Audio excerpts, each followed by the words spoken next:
Welcome to episode 523 of Get Paid for Your Pad. We are your hosts, Jasper Rivers and Mr. Eric Muller. And today we are covering the Airbnb 2002 winter release. Everything you as a host have to know about this update. Eric, what's going on, man? Is it cold in California? You're wearing a hat? I can't say that. All my friends on the East Coast would kill me if I said it was cold, but it's getting chilly. It's getting chilly. My home area just got hit with a huge snowstorm, and man, I just freaking love being in San Diego. If you guys haven't made it out to San Diego yet, I feel like San Diego is like a hidden gem in this country. Like people know of it, but I don't think it's not as I just think it's a hidden gem. I think it's a hidden gem for all different reasons, but the weather here is just freaking perfect all year round. I love it. So yeah, dude, it's not cold, but it's a beautiful day, man. Yeah. It's one of those few places where it's almost like a perfect climate, right? I mean, here in Panama, That's it's right. like, at least it's warm, but it's like, it's so humid. It's tropical, so it's a little different. Not my weather, man. That was not my weather. I'm a mountain man, I'm living at the beach, but I'm really a mountain man. So all that humidity and everything else just wasn't it. But yeah. Anyway, man, before we dive into the big Airbnb winter release, which I think that's going to be an interesting conversation. I think hosts need to understand what's happening because you were just saying before we recorded that these changes are really, the host's been speaking up, and Airbnb feels like Airbnb has heard them, and now they made some changes that impact the hosts and our businesses, right? But before we dive into that, man, let's dive into a big personal story, a big personal milestone. Why don't you tell everybody what happened? Was that last weekend? Yeah, that was like last weekend. Yeah, and I've been so freaking busy. It's unbelievable. Yeah, tell everybody what happened. Give everybody an update. Yeah. So I actually got married, which is pretty cool. Hey, that's right. You're a grown up now. Which is just, the reason why I want to share it is like for there's two reasons really. Number one is just want to kind of share the experience, but also I actually had a major insight, that can be applied to our business, and it's something that we teach in Let's X, and it was just interesting to connect the dots there.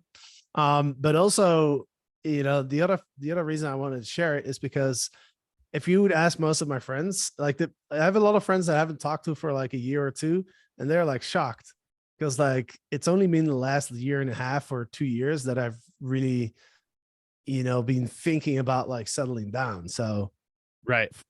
A lot of people, it kind of came as a surprise, but no, it was amazing. We had an amazing day. We did what's called, I think it's called an elopement. Have you heard of that? Elopement. Yeah, elopement. You got eloped. Yeah, you went to Vegas and got eloped. Only we did it in Panama. That's what they do in Vegas a lot. Yeah. Well, the funny part is like, remember when we first bought the Idlewild property and we had a couple weddings? We had a couple weddings that were scheduled out. That's already, right? And I remember one of them being an elopement, and I remember reading that, and I was wondering like, what is that? I thought it was like an engagement or something. Now that I got married, like somebody reached out to me. It's like, hey, I saw your allotment on Instagram. Like, it's really cool. And I was like, oh, so that's an allotment. That's right. Yeah. No real plans. You just dove into it, right? Yeah, exactly. Yeah. We just, we had a little bit of time to prep up. We just kind of decided, hey, you know what? Like, let's get married. We both want to get married. Let's just do it here, and it was awesome. But what I want to share is, and by the way, if you want to see some pictures, you can check out my Instagram, Jasper Rivers. It's I put quite a lot of pictures on there. So, but what I wanted to share was, one thing I realized is, like I said, I never really felt like I was going to get married. It's never really been on my mind until like a year and a half or 2 years ago or something. I started thinking about it. And then I felt like, well, if I'm going to have a lifelong partner, like what do I want that person to, who is that person that I would want to share my life with? Right. And I started writing it down, and I started getting really clear on who that person would be. And then I made the mental decision that I wasn't gonna just, settle down with somebody, just settling, just kind of like finding somebody and then just settling down with that person. I was like, if I find this person, then I'm down for it. But if I don't find that person, I feel fine, and I'm happy by myself. I don't need to find this person, right? Does that make sense?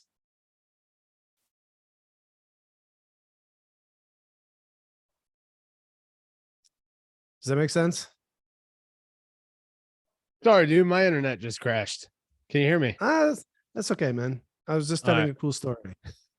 We don't need to cut this out. It's fine. Sorry, dude. All I heard Just say was yes. that you're in love. Say yes. Yes. Yes, it makes sense. Yes. Okay, good. All right, cool. It makes sense. Awesome. So, but here's the really funny part, right? As we were having some drinks after the wedding, my girlfriend shared with her friends, and she told me this before, but it kind of, it kind of reminded me, where she actually met me on the day that she made that same decision, where she was like, she had some relationships that weren't that great, and she decided, you know what, like from now on, I'm only gonna get involved with the person that has these qualities, that has this mindset, has these values. And she was literally on the beach the day that we met, and she spent the whole day writing all those qualities out and the values, and she got really, really clear on like, who she wanted to be with. And Yep. And it's just the crazy thing is like that was the day that we met. Wow. Right? The day that she decided like, okay, I'm not going to settle for anybody unless like, so she created the vision essentially for her future partner. And so it just reminded me, because, this is something that we've been teaching in Legends X in the vision pillar, right? Of like, when you get really clear on what you want, and I think there's this is called like the law of attraction. Yep. You've heard of that, right? Yep. It just dawned on me that like it's the same in like romantic relationships, or your personal life, or a business, or even like as an Airbnb host. If you get really clear in your guest avatar, like you're gonna attract that person to your properties. And I just started thinking about that, and I thought it was kind of cool that that that's so connected, right? Yeah. Does that make sense? Yeah, 100%, man. I did the exact same thing when I first decided that, all right, I want to settle down and find a relationship. And I built out what was called my dream queen list when I was living in the entrepreneur house, me and all my roommates at the time. And and I was sharing that with my friends. And my friend Leon connected me with Samantha, who now is my fiance, right? Based on what I was sharing. Yeah. With that vision that I created, like the vision of my life and us running businesses and traveling the world and what the relationship was like. So yeah, man, that's awesome to hear, because dude, I think, I've been speaking to a lot of hosts again about our January class, right? And really trying to find the right people for the January class. I've been speaking to all different hosts of all different sizes, and it's so rare to find the people who just sit down and get real with their vision, right? Most entrepreneurs and people just in life just attack it, and they just go out and they just try to create and develop a business. But very few people take the time to sit down and be intentional and develop out that vision. So if it's in your personal life, it's in your business, it's everything, man. Like I did that this morning. I mapped out my vision, and I got very clear on what I want to do with my health over the next 12 months in the new year, with a nutritionist that I'm working with. Right. And she was saying the same thing. You got to see yourself in this position. You got to create a vision of what you want to achieve on your, for me, on my health, my body. Right. So that's awesome that you guys did that independently, and now you've come together for this union. Yeah. So that's amazing. Yeah, and as you mentioned, it's rare to find people who are super clear about what they want, right? Whether it's in business or even the personal life. And I remember like on the day that we met, I remember like thinking like there's a certain sense of confidence in this person. You know what I mean? Like a certain sense of peace. And now looking back, I recognize, she spent the whole day like focusing on that. and now she's so clear on that she has that, and it was, that was the first thing that attracted me to her. I was like, this woman feels like she knows what she wants. Right. Right. You Right. know what I mean? And And that's an attractive quality. for sure. Yeah. And didn't one of our students, you were sharing this today, one of our students who's been with us for a while, is starting to attract in different owners, right, into her short-term rental business. And she got very clear on who she wanted to work with and who she didn't want to work with. And she's been saying no to a lot of owners that are coming her way, right? And that's coming from a place that you want to share on that a little bit. That's coming from a place of confidence, right? And having a very clear vision of what we are building, what she is building, and who she wants to work with. So she has the confidence to say no, because she knows she's going to attract in the right people into her business. Yeah. Yeah, absolutely. And it's been really cool to follow her story. And she's been with us all the way from the start when we were building the Profit Academy like a couple of years ago. Right. So yeah, throughout her journey, like she actually made a mistake a while ago where she added 18 units and then she had to let go of 12 of them because it wasn't the right fit. So, but it's something that I see in the Rising Star community, which Rising Stars, all the Legends X graduates. What I see is kind of a general theme is that it's not the biggest problem. The biggest problem is not to find properties. The biggest challenge is saying no to opportunities that aren't a good fit. Right. That's actually what the biggest growth that I see, like with a lot of our students, is actually saying no to the opportunities that are not in alignment with the vision of the company. Right. So that's just interesting to see, and that's finally kind of clicked for this person. Yeah, that was awesome to see. It was awesome because it feels good. It's same thing. Clarity feels good. Yeah.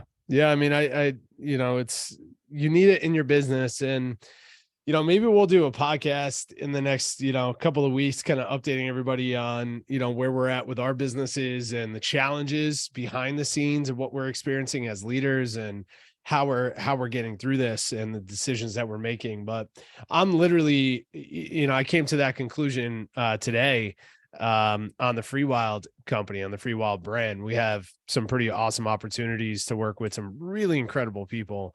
And, it's very difficult to make a decision around,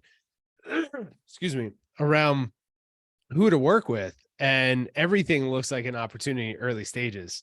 And literally just walking to the coffee shop and back, just that little break from the computer. And I'm like, okay, I need to make a decision around this one challenge in our business, that if once I clear that up as a bottleneck, it's going to free up so many more decisions. Within a 5-minute walk to the coffee shop and back, I made a decision of how we're moving forward on this one thing. And I jumped on a meeting, said, okay, this is what we're doing. This is my clarity. I had no idea if it was going to work or not, but as soon as I made that decision, the people that we're working with have so much more clarity now to move forward on, right, their projects. So the reason why I'm bringing that up is like, it's, again, talking to hosts and just entrepreneurs, growing businesses. It's, we get so caught up in all the details, or we get so caught up on just moving forward. Everything looks like opportunity. Short-term rental space, we say yes to everyone, just bring all these new units in, and it's usually the wrong people to work with as owners. If you're in the management side, it's usually properties that we're not really excited about, and because we're not excited about it, it's not, that excitement is not being passed on to the guests, right? So then we got to work backwards on the whole process. So, but it's all right. I mean, it's a learning process, but that's why we have the Legends X programs to help define that vision. And then once we have the vision, we turn the vision into a machine so we can grow it. Right. So that's awesome, man. Well, congrats. Cheers to you and your wife, which is crazy to say, for your marriage. That's amazing. Let's dive into the updates, man. Let's kind of share with everybody what's been going on with Airbnb. And, why don't you share with everybody, like, what you mentioned to me, why these updates, the Airbnb 2022 winter release, why are these updates so unique and important to the host? Yeah. So for everybody who's listening, like if you've been on Airbnb for a while, you know that Airbnb often comes out with big updates, right? They had a summer update. They had last year, they had a couple updates. And usually it's updates that are geared towards both the host and the guest. So like obviously Airbnb gets requests from hosts, but they also get requests from guests, right? They're wearing two hats as a business, right? They want to cater to the host, but also to the guests. And there's always been kind of like an idea, I think, amongst hosts that Airbnb was like kind of prioritizing the guest side, Sure. right? And I think over the last like year or so, that's really kind of put some pressure on Airbnb to the point where they were thinking, okay, we really need to like start focusing on the host more. And so it's really interesting to me that now they came out with an update that's basically 10 updates, and they're all coming from the host side. They're all things that hosts have been requesting to, especially to Brian Chesky on Twitter, because he always goes on Twitter asking for feedback, right? Because these are all things that that guests have been either complaining or asking about. So what's also interesting is that they came out with this pricing update a couple of weeks ago. You remember that? Mm-hmm. That was more of a guest facing thing, right? Where the guests are now going to see the total price versus like the nightly price in the search results. So that was also interesting to see that like he kind of, put out the one guest update that they had. They kind of put that out 2 weeks before the host update. So they just to really make it a point of like, hey, this update is purely for the host, right? I think to shape up that image a little bit of like, hey, we are here for the host as well as the guest, right? We're not just here for the guest. So it's a really exciting updates because there's some major updates for us as hosts that are really going to have an impact on the hosting experience, I think. So yeah, what are your thoughts kind of on this update, like kind of high level? Yeah, I mean, I agree with what you're saying. It's pretty cool that, they're focused on the host side. Obviously, they're making it easier. And let's break this down. I want to get your, the top 3 that you're focused on that excites you the most for the hosting community. But it seems like they're just trying to make it easier for people to become Airbnb hosts, which, they always need that. Like if you can make it have less friction for somebody to get on your platform and list a property, that's great. It's cool, how they compare you with an existing host to help you do the onboarding side, right? I don't think it solves the challenge of the hospitality and hosting side. But I like the idea that they're looking to continue to lean into their community to support new members coming on. So I think that's amazing. I know they've had that for a while now for their Lux community or host, but now it's cool that, everyone has access to that. So what are a few of these updates that excite you the most for the hosting community? Yeah. I mean, there are 10 updates. You can kind of break it down into 2 categories, I'd say. Number 1 is the safety side. So they're trying to make hosting safer for us as hosts. They've expanded the AirCover, which is the kind of like their insurance, right? They're now, they're now covering damages of up to 3 million. But also they are now covering different types of damages. For example, pet damage. That's something that, they didn't cover before. They're covering auto boat damage, deep cleanings even. So if a guest like messes up your carpet, you can now go to Airbnb and say like, hey, I got to hire a professional to clean this carpet. Yeah. Right. Which is that's pretty cool. We'll have to see like how the execution side is going to be. But they also made it easier for us to file damages. Right. So the process, and that's been a big complaint from a lot of hosts, always have been like, yeah, there's this the Airbnb Guarantee, right? That's now called AirCover. But like, it's such a pain in the butt to actually go through that process and get your money that it's, it's almost not worth it. Yeah. But now they're making it a lot simpler. So, we'll have to see how it plays out, but at least that sounds promising. The one that I find really interesting is the income loss. So it says here, by the way, if you guys want to read these updates, airbnb.com/2022 winter. So 2022 winter. What I find really interesting is the income loss. If you have to cancel Airbnb bookings due to guest damage, you'll be compensated for the loss of income. Now, this is something that, that's something that our insurance companies and Proper Insurance, one of the leading short-term rental insurance companies in the country, in the world, they always had something like that in place. If you lost income due to short-term rental related issues, whatever it is, you were protected. I'm really curious to see how this works out with Airbnb. I see the deep cleaning side and the income loss side. I really do see the list it and forget it host really leaning into that to try to squeeze it for as much as possible. But for the ones that are real, like the time that I had 4 high schools throw a big ass party in my one of my properties, and we had shut down for 2.5 weeks to clean up, and lawsuits and police and the whole thing. We lost money then, right? And it's like at that time we didn't really have the insurance in place. If Airbnb was able to cover that because it was due to an Airbnb guest, I mean, that's beautiful, right? That's a beautiful thing for them to lean into. But we'll see, man. We'll see how that works out. Yeah. I mean, some of these updates are very straightforward, right? For example, there's an update on the payments, right? Where you can get paid out 30 minutes after the booking takes place, right? You pay 1.5% fee.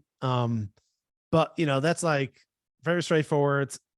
When it comes to the AirCover, we're gonna, it all depends on how to execute on it, right? So we'll have to see. But yeah, that's one big part of it is the AirCover. We're making it safer to host on Airbnb. There's a new guest identity verification process as well, where it sounds like they're going to double check. They're going to take data from guests and actually do some sort of background verification checks. Sure. They're going to do, they have a new guest reservation screening system where they actually might block a guest from booking your Airbnb if they think it's a high risk guest. So that's interesting as well. So it's clear to me that they're with this update, they're really focusing on safety, right? And building trust with the host, making Airbnb safer for hosts. So yeah, I'm curious how AutoHost, feedback from AutoHost on the guest identity verification, right? It's like you would assume Airbnb is doing that in the first place, but I'm curious what the levels are. So, and if you guys don't know, AutoHost is a company that we're truly aligned with, that we use and we recommend to every host, especially every host at scale, that do the identity verifications, but in a very specific way. Right. That go really, really deep. So that's cool that Airbnb is doing that, bring that to their platform. Yeah. Yeah. And then the second kind of category where they're making updates is the Airbnb categories. Sure. Right? That's something that they introduced in the summer. And the biggest complaint from hosts was that you couldn't really see like what category you were in. Yep. Right. So it was very unclear to hosts, like, hey, I have a pool, but am I in the amazing pool category? Right. And if I'm not in that category, how do I actually get into that category? Right. So they made some updates where that's more transparent. So hosts are actually going to be able to view which category their home is in. And they can also add category specific details to their listing. So Airbnb is going to give us some guidance on like, hey, we'll ask you some questions and then you answer those questions. And based on that, they're going to decide what category you're in. And it's going to be more transparent on the host side. So I think that's a big improvement. That's a big frustration amongst the hosts. I could tell from, students in our communities, they've mentioned that quite a few times. But then also they're introducing a number of new categories, 6 new categories in total, which I think, and I'll name them out now. It's new, top of the world, adapted, play, Hanuk. I think that's a Korean thing. Hanuk. Yeah. And then it's trending. Now, okay. Yeah, trending. So those are interesting categories, especially the new category. And I think a listing is going to be qualified as new for like 10 weeks. So that's quite a bit of time where you get some extra additional visibility. Yeah. So that's cool. Top of the world. I love that one. because I love views and mountain. Well, you're a mountain man, you said, so you Yeah, just like that's that right. one. That's right. My only concern with the category side is visibility of the listings, and then number two is being overwhelmed with the amount of categories. Right. So it's like, the challenge of understanding where to put your property is one thing. Number two is like where to search for properties is another. And then number three is just being overwhelmed with options and all of that. So I really hope this doesn't get to a place where it's just like shiny object syndrome 101, where it's just like you're bouncing all over the place. But I do like it. I like that they're featuring new properties, right, for 10 weeks, really just kind of bump the units up, which is great. So we'll see. I mean, we once we launch our units, they're going to be on the tiny home side, right? If we build the A-frames, we're going to have the A-frame side. So yeah, we'll play with them. We'll see how they work out. I love the idea as a traveler, but I am concerned that it's going to be overwhelming on the platform. Yeah. Yeah, I mean, I think it's still not decided whether these categories are even going to stay on Airbnb in the long term. Right. I feel like it hasn't been that much time. So yeah, I hear you on that. We'll see if it turns into a success, right? But I do like some of these new categories for sure. Yeah.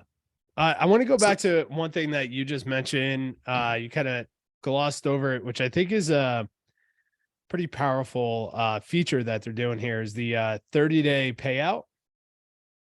Where are the details?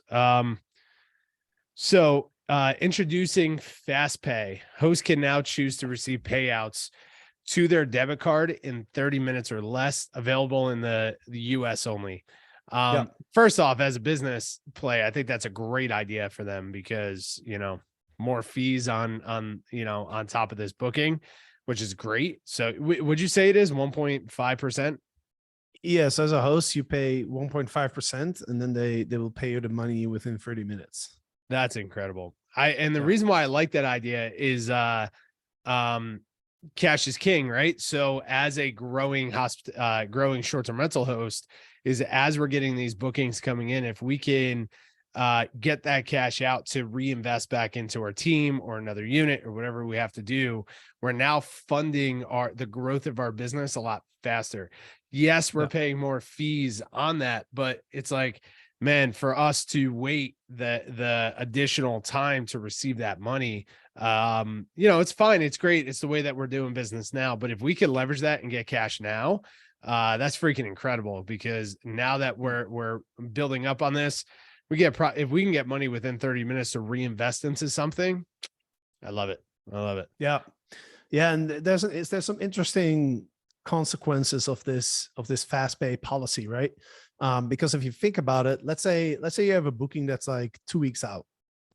Now you're paying a 1.5% interest essentially for that 2-week period, that's quite expensive to pay 1.5% for just to get your money 2 weeks early. But if you get a booking like a year out, now that's very cheap, right? To get the money a year in advance for 1.5%. Do they show that details? So they're saying that they will send out money based on the booking, not on the guest taking possession of the property. Yeah, that's what they're saying. You can get you'll get the payout in 30 minutes or less, regardless of when the booking is. That's my understanding, unless I understood it incorrectly. But interesting. Let's double check that. Yeah, let's look into that, because I'm assuming what that means is once the guest checks into the property, you can get that money sent to you within 30 minutes, which to me is, I love that idea. But if you're saying that I can pre-book my property for a year and get all that cash sent to me as the bookings are coming in at a 1.5% rate, I'm doing that all day long, man. We're going to, you know what I'm saying? Because now, like, when you're in that growth position, you could reinvest that cash very, very quickly. But my gut is telling me, and I just don't have the details, so we're going to look this up and verify, guys. But my gut is telling me that this means that once they book it, once they check into the property, they release the funds. Yeah, because all the way it used to be is that you get the money a day after check-in. Sure. So now if it's 30 minutes after check-in, that only says a day. I mean, I don't see the point of paying it at 1.5%. So I'm assuming it's like you get the money when the booking comes in, because that's when the guest actually pays the money to Airbnb, right? Let's verify, man. Let's verify. This is where we need All a right. Jamie. We need a Jamie. Do you watch Joe Rogan? Yeah, This is yeah. where we need a Jamie. We need a Googler, professional Googler. Yeah, I'm actually looking it up right now. But anyway, I mean, if what they're saying is like, oh, instead of like waiting 24 hours, you can get now in 30 minutes and you pay 1.5%. That to me is like has no value. I mean, Yeah, right. why would you pay 1.5% of That's the a good booking point. value to get one day earlier your money? I mean, it doesn't help at all. Right. That's a good point. I can't So imagine. Let's verify this because I can't imagine that they are sending you money at the place of booking. Yeah, especially if it's yeah, that far out. we'll But we'll double check that. Maybe what I'm assuming is a little bit too would be kind of too nice, but yeah, we'll verify that. But let's go into some of the other updates, because there's a couple other ones that are pretty interesting. Okay. Number one is, and this is something that I think hosts are going to be very happy with, is Airbnb is now going to offer retaliatory review protection. So what that means is, how like a lot of hosts feel like they get like a bad review and they feel like it's not really accurate, but like, there was a challenge during the stay or something, right? And then you can contact Airbnb and say like, hey, this review isn't fair, right? And you can ask them to remove it, but that's been very challenging. Like, it's very rare that Airbnb would actually do that. I've never had that happen. I've had some hosts leave some really crazy reviews, and even though they agree, the agent agrees that the host is offsite, they won't remove it. And I've never had them remove anything from my properties before. Yeah. So now what Airbnb is promising is that they've expanded the reasons that a review can be disputed, and they also allow hosts to request removal of any unfair review in their history as well. So it's like, it's not just the reviews that we're getting in the future, but even we can now go back into our Airbnb listing and see if there's any reviews that we feel like are unfair, reach out to Airbnb and ask them to remove it. And they're saying that now they're going to be a lot more responsive to those type of requests. We'll see. We'll see. We'll see. Someone's skeptical. Yeah, I'm pretty skeptical about that. Because that just opens up a customer service nightmare for them, right? Yeah. And I think they should be very, very strict on removing things. And of course they have their guidelines, right? If it's threatening, if they're using, curse words, things like that, they'll remove that for sure. But I'm really curious at what level will they remove these. I just don't have faith in that, but I'll think positive and hope that they have a new system on how to remove it, because I could see that becoming a customer service nightmare for them.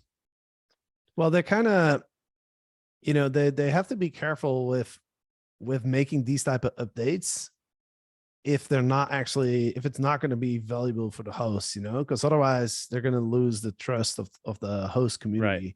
And then this whole update is going to backfire on them, right? The whole idea behind this update is them showing like that they care about the host and that they want to make our lives easier and make the platform fairer to hosts. So if they make us, how do you call that? Like, make us happy with a dead bird. What? Something like that. Isn't that an expression? I don't think so, dude. We're gonna have a podcast with just your expressions that you come up with. Wait, what'd you say the other day? We're gonna kill 3 flies with a stone. What'd you say? A bear? No, with a bear. Yeah. What? I don't know, man. I have no idea, dude. It's funny because, like, and in Holland we have a lot of expressions, and then I don't know if I translate it directly to English. I don't know if it's an expression in your country, you know? And so Mm, like so what we say is like you make somebody happy with a dead bird. What it means is like you say you promise something, but then it doesn't have any value. okay. No, I mean that doesn't translate well to here, but that's fine. If you try to make someone happy with a dead bird, that would be very depressing, you know. Yeah, exactly. So that's why we say that, right? It's like that, and this could Oh, be okay. an I see what example you of mean. that. If Airbnb says like, oh, we're gonna allow you to remove unfair reviews, and then it turns out that they maybe add like one extra reason, and it's still almost impossible to do it. You know, it's like you're promising something, but you're really I not see. delivering on it. I see. Yeah. Yeah. So my I point mean, is they can't do that. They can't really do that too often because then right. like they're For gonna sure. lose trust, right? For sure. For sure. Yeah. I mean, even just the fact that they have this in place is positive. So that's great, man. I mean, all of this is coming down to Airbnb, hopefully listening to the host and moving forward. The platform is growing, but they also are getting more and more competition in the space, direct bookings. Bigger companies are understanding marketing. So they do have a challenge of understanding how to make the mom and pop host, the stage one traditional host. I think all of these are great. There's no red flags here for me. I think all of them are positive. But as you start growing up the stages of 5 stages of hosting, right? And you get to the hectic coach, you get to the rising star, you get to the legend. A lot of these at the end of the day, I just don't know how they'll truly impact us as a business as a whole. But it's good to see that they're trying, they're leaning towards like building a deeper relationship with hosts. We'll see how it all works out. We need to do more research on this fast pay thing, because now that I'm diving deeper into it, there's a lot of details around it.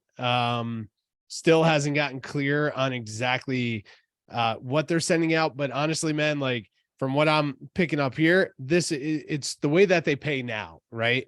Just to jump back to this, it's the way that they pay now. As soon as the guest checks in, they send out the money. Usually it'll take X amount of days to hit your bank account, right? Once they send it.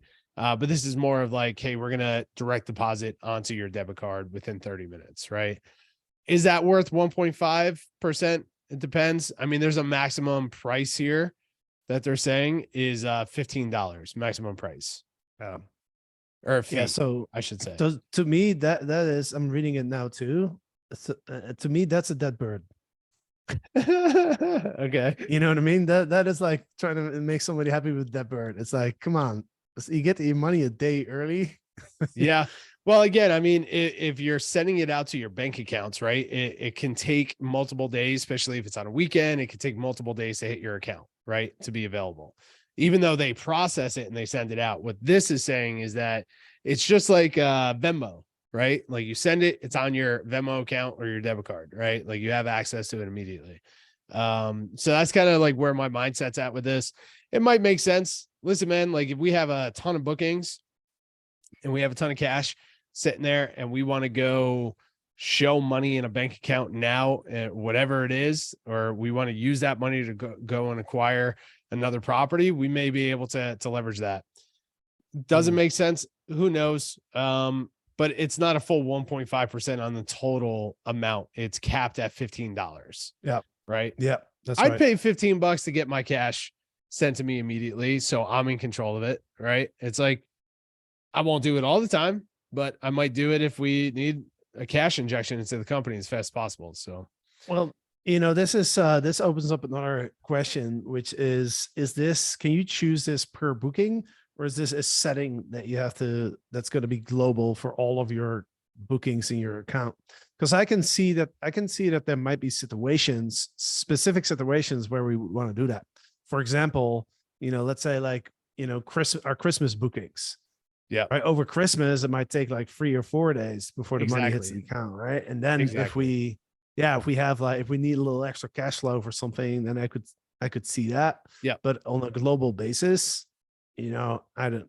Yeah. I mean, but also look at this, right? For the hectic host, the side hustle host, the traditional host, it's like for a lot of people, this is how they pay their bills. This is how they eat, right? So to wait days to get paid, even if it's 3 or 5 days, whatever it is, for it to clear your bank account, this option puts the money on your debit card within 30 minutes.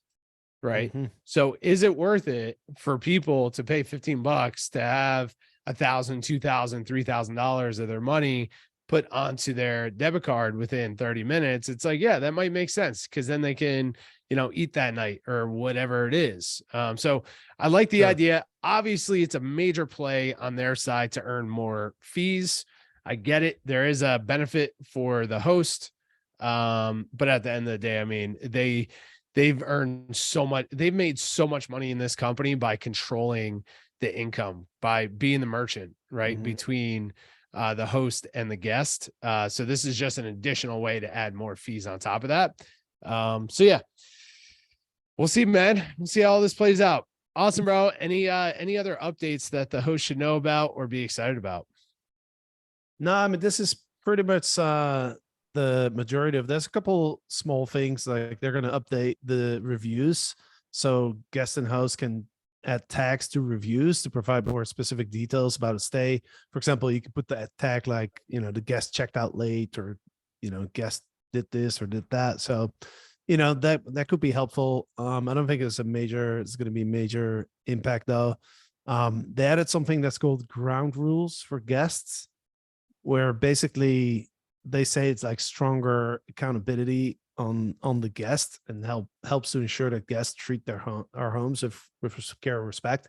It's a bit vague. Like, I'm not sure exactly what that looks like. Or they already have this thing where guests need to agree to the house rules right before they book. So yeah, I don't know if that's going to have a major impact, but yeah, I think, all in all, with the changes to AirCover, with the changes to the categories, the retaliatory review protection and fast pay, that's, there's quite a bit in here for the host that changes, I'd say.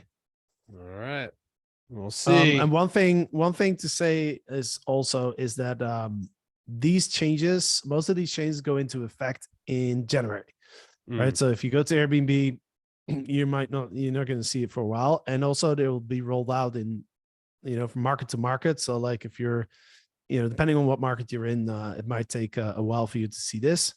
And then last but not least, because of all these updates, I went into our Airbnb listings, and I just noticed that they've added a lot of new things where you can provide information to the guests. So I was just going to recommend everybody who's listening, like, if you haven't looked at your Airbnb listing for like a week or two, just go in there and click on your listing, but also go to there's an update button.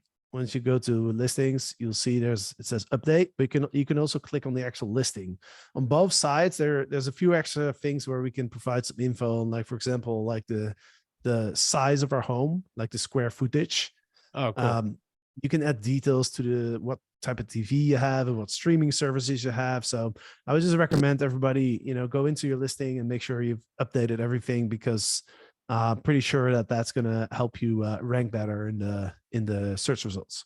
That's right. Yeah. Airbnb absolutely loves it when people actually use these updates. Right. So like, Exactly, that's a great little tip of like, just making sure that you dive in there and you're utilizing these as best as you can, because the algorithm is going to push you to the top, kind of spotlight you in a bit. So awesome, man. I love it. Well, hopefully this is a positive for most hosts, and love to hear from anyone who actually uses the fast pay. Let us know, who's right here. Is it Jasper or Eric with their assumptions? Is it a dead bird or not? And I think it's a dead bird. I think it's a dead bird. I've already lost hope. I was like, wow, this is cool. Like, you get a booking a year out and you get your money now. Like, there's no amazing. way, dude. Would you do that? Would you do that if you were Airbnb?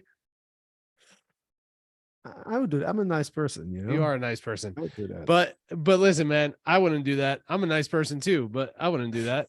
That's a lot of money and a lot of cancellations. But it's a little bit too good to be true, I guess. Huh? Yeah, unless it was a loan, right? Like, that'd be cool if they cancel. there You is just pay a percentage. But you know what? There are actually companies. There's a company called Payfully, and I'm not sure if they're still in operation, but that was actually their business model I don't think of so. like, yeah, they might go out of business, but Yeah. they would pay you Sure. the booking up front, you know? Yeah, I mean, I'm blanking on their name. Derek and Brittany Oh, from Nectar. Nectar. my Nectar. Yeah. Yeah. So Nectar does the same, right? They look at your Yeah. projections and where you're at, and they'll lend to you based on your projections of your business, right? Yeah. So that's a great way to scale your business to get, if you're an arbitrage company, to get more listings, which, we should do an arbitrage podcast soon, because I am not a fan of that model anymore. It's been, slowly ticking down, and now going into the economy that we're in, I'm just not a fan of that anymore. But anyway, if you're in that model, you can leverage with Nectar, you can leverage your income to expand and get more listings. If you're an investor, you can do the same to purchase, or you can get the cash to invest into marketing, your team, sales, whatever it is. So check those guys out if you haven't checked them out. But awesome, man. Well, I appreciate it. Thank you for giving me the opportunity to learn about dead birds and Airbnb updates. Welcome. Yeah. Yeah. Awesome, man. I'm excited for the episode where we just talk about expressions for like half an hour. Let's do it, bro. All right, y'all. Thanks so much. And thanks for everybody who is listening. Don't forget to check us out on YouTube as well. Give us a like, subscribe to the YouTube channel, and have a great weekend. We will see you on Monday. Peace out.